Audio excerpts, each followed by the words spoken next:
Let's bring in our leadoff panel tonight. Peter Baker is here, chief White House correspondent for the New York Times. Michael Oren, former Israel ambassador to the U.S., and my colleague and dear friend Martin Fletcher, former NBC News correspondent and bureau chief in Tel Aviv. He spent over 30 years reporting for NBC. He has won almost every single television award, including 5 Emmys.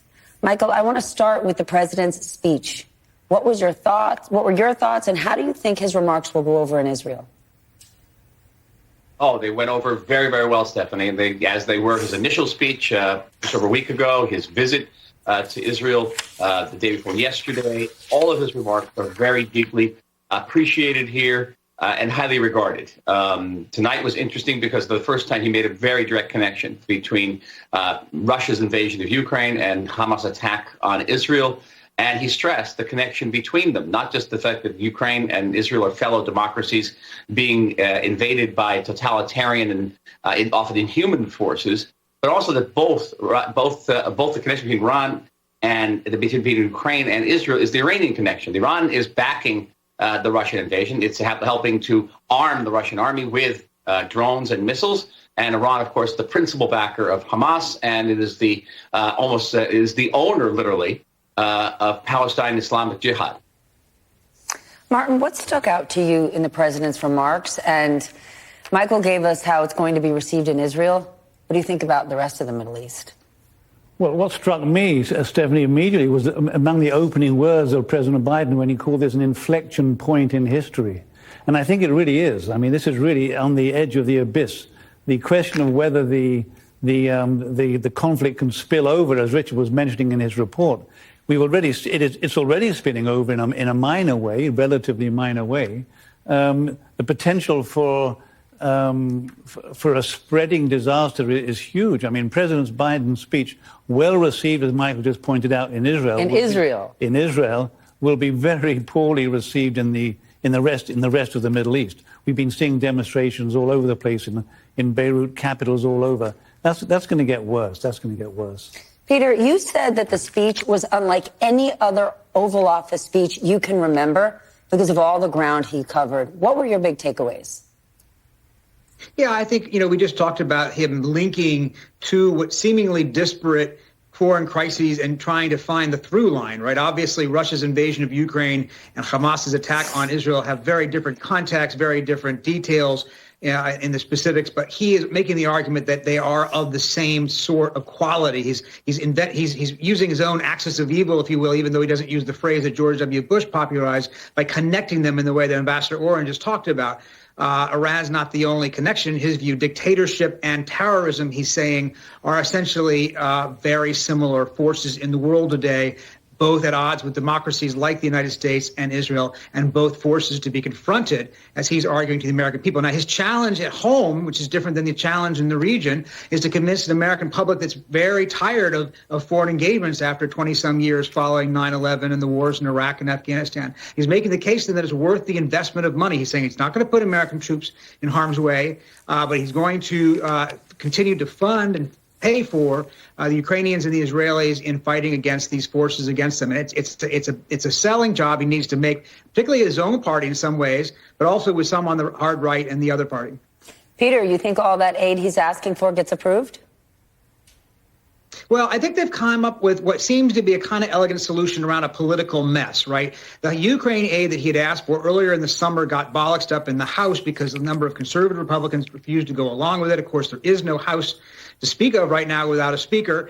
But, the way around it is by twinning it with this money for Israel, which has a great deal of support on both sides of the aisle, and adding in, of course, border protection money, which is what a lot of hardcore conservatives have been asking for, as well as money for Taiwan. This should, in theory, be enough of a pot sweetener to bring enough majorities in both parties and both houses along. It's a lot of money, $105 billion he's asking American taxpayers for, but it's therefore a number of priorities that appeal to lots of different sections of Congress. If they can get a speaker, if they can get a House that's working again, in theory, you ought to be able to see bipartisan support for both of these measures. Ambassador, I want to touch on what Martin brought up, the anger across the region outside of Israel. What is your assessment of it? Because it only seems to be getting worse. It's certainly getting worse, but I think you have to distinguish, Stephanie, between popular opinion and government opinion. after more than a decade of American withdrawal from conflicts, not just in the Middle East, but around the world, America's back. And allied countries, allied governments in the world, not just in the Middle East, we can say governments like Germany and South Korea, Japan, will be very, I think will be very happy to hear this speech. And so will pro-American, pro-Western governments in the Middle East. They may be facing rising domestic opposition to the United States, but their rulers, and these are not democracies, their rulers will be welcoming a return of America. And I think one of the great distinctions between Ukraine's situation and what is transpiring here in Israel and the Middle East is that the United States has been very cautious not to be involved directly militarily in Ukraine, and the United States is directly involved militarily here, not just by the presence of those very two large naval groups, but by the firing of anti-missile battery aboard a destroyer in the Red Sea that took down 3 rockets fired by the Houthi rebels in Yemen, backed by Iran. America is already engaged here, and the United States has put very, very large assets. These are 2 aircraft carriers. Each one has about 70 to 75 planes on it, as well as other very advanced systems of Tomahawk missiles and Aegis anti-rocket systems. They're already here. And I think they're here not just for demonstration. They're here in case the war between Israel and Hamas expands into one between Israel, Hezbollah, and potentially even Israel, Hezbollah, and Iran.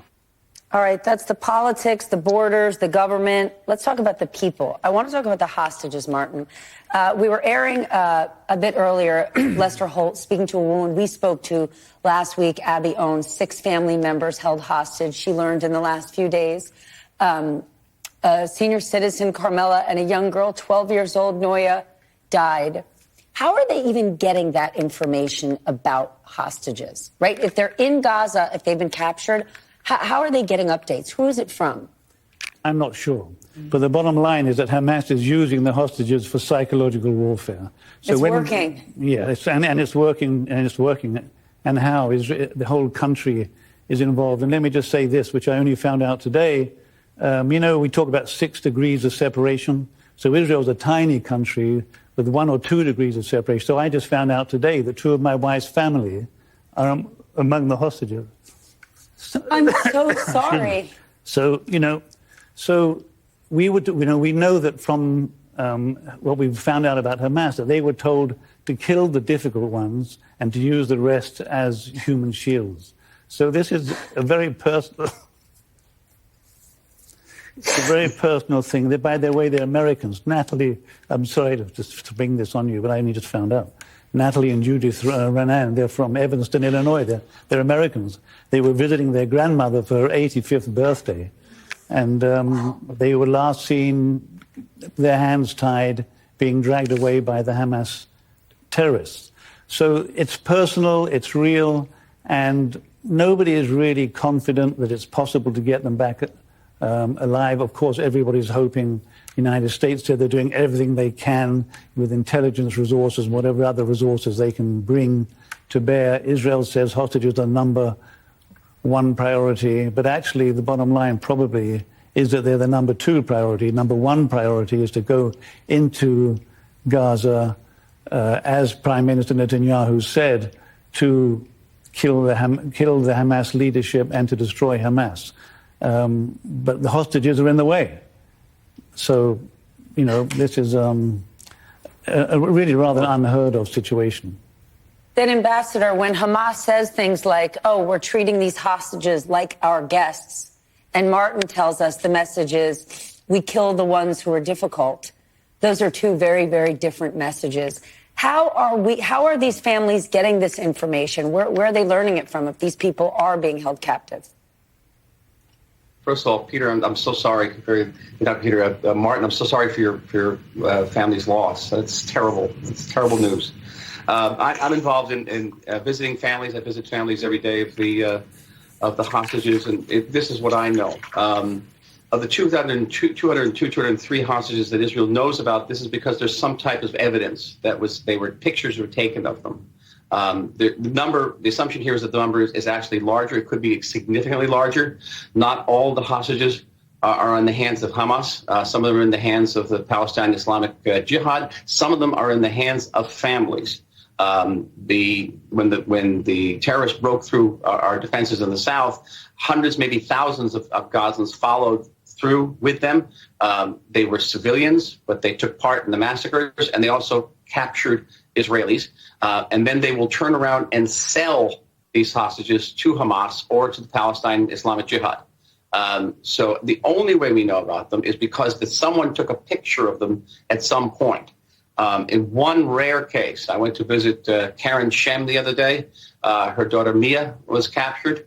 Of all the 203 hostages, the next day Hamas published a video of her daughter Mia, who suffers from a number of ailments, serious ailments. She had been shot in the arm, and she claimed that she was being treated well. The video was old, unfortunately. It wasn't from the same day. But my assumption was that this video was published because Mia is a dual Israeli-French national. And it was some type of gesture, some type of message to the French. Beyond that, we don't know anything. The parents don't know anything. I visited a family, Eshel family. Their daughter, Roni, has actually not been found at all. They know nothing about her whereabouts. She has not been identified among the dead. Well over as many as 200 dead have not been identified yet because they were so severely mutilated and burnt by Hamas. The situation is unbearable. It's unbearable, I think, as Martin has shown. These poor families is excruciating. Unbearable is the only word for it. Peter Baker, Ambassador Michael Oren, Martin Fletcher. And Martin, I'm so sorry to you and your wife.